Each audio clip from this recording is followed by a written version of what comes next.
Bonjour, Paris. Good afternoon. This talk is about connection, the connection between human beings with different values, beliefs, behaviors, and assumptions. At the same time, this talk is a platform for the connection of my professional life, personal life, and higher purpose. I've come to realize, in fact, that the two main pursuits in my professional and personal life, cultural competence and yoga, are in fact one and the same. Or one could say, two manifestations of the same thing. Yoga means union of the body, mind, and spirit, as well as union of the individual with others, God or universal consciousness. Similarly, cultural competence is about connection, the connection between human beings across cultural boundaries, a connection based on recognizing and reconciling our differences, acquiring a holistic perspective, and being mindful of a plurality of views. Both cultural competence and yoga are ultimately paths to global peace. Yet while at the deepest spiritual level of our existence we are indeed one, or different manifestations of the same original essence, this is a level we hardly operate at or even recognize. And in our material plane of existence, differences play a much larger role than we often like to acknowledge. This talk therefore focuses on cultural competence, the ability to interact effectively across cultural differences as a practical key to peace. In fact, peace is not about focusing on similarities, but on differences. There's a general tendency amongst people of goodwill to believe that we as human beings are more similar than different, and that despite some superficial differences in the form of customs and behaviors, deep down, we're all the same, human beings with the same core needs, values, and desires. We find comfort in such beliefs, and like to think that focusing on such assumed similarities will help us get along and ultimately foster peace. Yet we are far more different from one another than we are aware of, and peace requires the willingness to truly understand each other and each other's perspectives. Only then do we have the chance to connect. Let me give you some context. I'm an intercultural trainer by profession, which means I help people recognize and successfully navigate cultural differences. My work is mainly carried out in a corporate setting, training executives and staff to work and communicate more effectively with global clients and counterparts. As you might imagine, the end goal of such services from a client perspective is not necessarily world peace. Rather, it's about the direct business benefits derived from insight into the culture-based expectations and business practices of foreign clients, the increased productivity of global teams and employees on international assignments, and the avoidance of costly misunderstandings, unclosed deals, and damaged relationships. Whether the aim is strictly business-related or societal, developing cultural competence is key.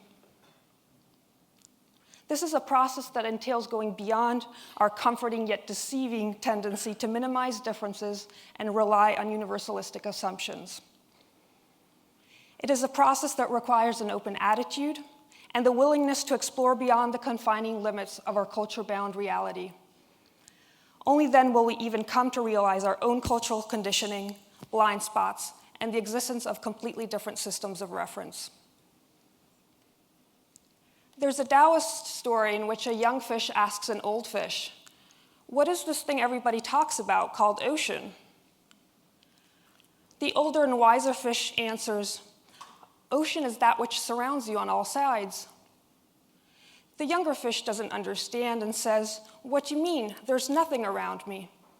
If the ocean surrounds me on all sides, why can I not see it?" Culture is like an ocean, which permeates every level of our existence, from the way we communicate and interpret things, to the way we use time and space, or how we view authority and work in teams. Yet if we never leave familiar waters, we will never become aware of our own cultural conditioning or grasp other cultures. So the tricky thing about culture is that we're generally unaware of it. It is like a system of reference that we apply automatically without even realizing it, like a software that we use by default. Edward Hall, a pioneer of cross-cultural research, stated it well when he said, "Culture hides much more than it reveals. And strangely enough, what it hides most effectively from its very own participants." Culture is a framework of behavioral patterns, values, assumptions, and experiences shared by a social group. And as such, it allows for smooth interaction within the group by making its group members' behavior comprehensible and to a certain degree predictable for one another. So while it might be safe to make some assumptions and jump to conclusions within the context of our own culture and shared system of reference, these are habits we must carefully unlearn when interacting in a cross-cultural environment. We are so conditioned to see solely from our egocentric or culture-centric perspective that we constantly remind each other to live by the so-called golden rule. Do unto others as you'd have them do unto you. In other words, treat others the way you want to be treated. But do we all truly desire and value the same things in life? Should we simply assume that we all want to be treated the same way? There are clearly some implications and limitations to that rule. So is there a better approach and perhaps a better rule to live by? Motivational speaker Tony Alessandra has come up with a valuable alternative, basically a twist to the old golden rule, which he has called the platinum rule. Do unto others as they want done unto them. In other words, treat others the way they want to be treated. Now that is a valuable shift in perspective. I lived in Hanoi working as an intercultural advisor between 2005 and 2006. Had my Vietnamese friends understood my culture-based perspective and preferences, they probably would not have insistently offered for me to sleep over at their place, all together in one bed with their family. But to them, it was strange that I would rather sleep all alone in my own bed at my own place. In fact, individual experience and culture affect not only what we need and desire, but also how we experience reality, the way we perceive things and the way we interpret things. I'll give you an example I often use in my business trainings. To most US Americans and to many Northern Europeans, launching quickly into business when meeting a new partner is seen as efficient and respectful of other people's time. In most parts of the world, however, launching into business before taking the time to build a personal relationship is perceived as insensitive, impersonal, and rude. As a result, carrying out such behavior in a more relationship-based environment will prove totally inefficient in terms of getting business done, and moreover, a more culture-savvy competitor who takes the time to build trust through relationship will most likely get the deal, even if presenting a slightly inferior product at a slightly higher price. In order to avoid such situations and ensure smooth and positive interactions across cultures, we must seek to learn about each other beyond the surface. This entails understanding the deeper, less obvious aspects of culture. Just like the tip of an iceberg, we usually are only aware of the most superficial elements of culture, the ones that we can easily observe and experience with our five senses. They manifest themselves as architecture, food, dress, language, customs, and behaviors. While these elements of culture do require some form of adaptation, in most cases they are not cause for cross-cultural conflict. For example, unless with close friends and family, I enjoy offering a handshake upon meeting and greeting someone, or not only upon greeting and meeting someone, but also upon saying goodbye, a habit I readily acquired during almost a decade of living and working in Germany. To me, it is a way of honoring and connecting with people when a hug would feel inappropriate.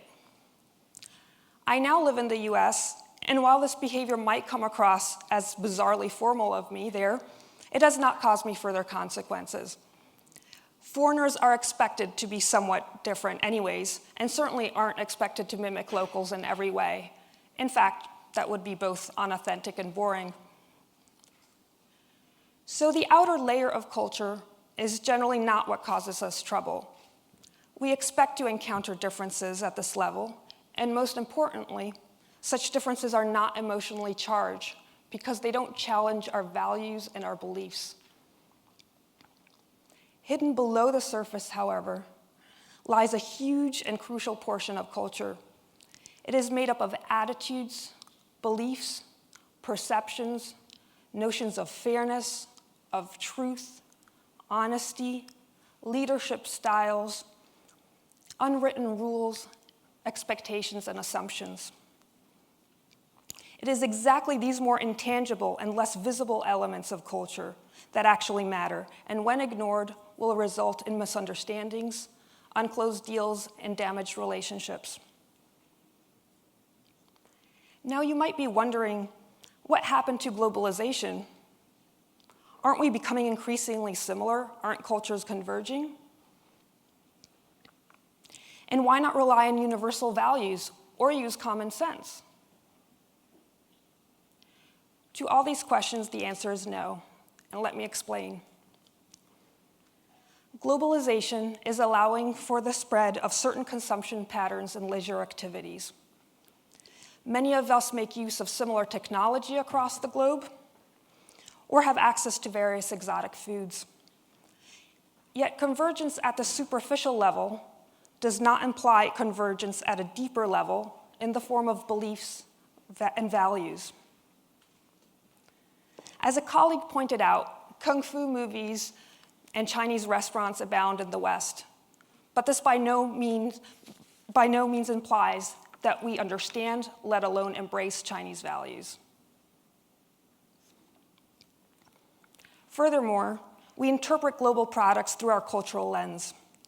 While McDonald's might stand for a cheap, quick meal in the US, it might be the location of a birthday or even a wedding celebration in the Czech Republic or in Russia, as very different meanings can be associated with that same chain restaurant. As to universal values, do they exist? And if so, can we rely on them? If we were to agree on the existence of a handful of universal values, for example, ethical conduct, respect, professionalism, trust, do we all have the same notion of these values? Can we expect them to be carried out in the same way across cultures? What might appear to be ethical behavior in one culture might be interpreted the opposite way in a different cultural context. In a business relationship in the US, we expect the other party to stick to the contract even when unexpected circumstances arise. That is the ethical behavior we expect from our counterparts. However, in societies where business deals are relationship-based, insisting on what is just a piece of paper rather than considering the actual relationship and changed circumstances might come across as absolutely dishonest. Finally, common sense might not be as common as we think. Standing in line while waiting for a bus may appear to be common sense in some parts of the world, but is definitely a foreign concept in others. Common sense is in fact derived from experience, and experience is culture-bound. Acknowledging differences does not mean ignoring the dangers of a we versus them perspective. It is about caring enough to look beyond the surface and truly trying to understand each other. Let's not fall into the easy trap of simplistic assumptions.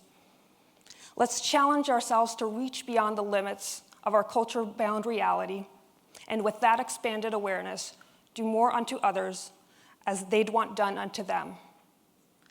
Only then do we give peace a fair chance. Thank you.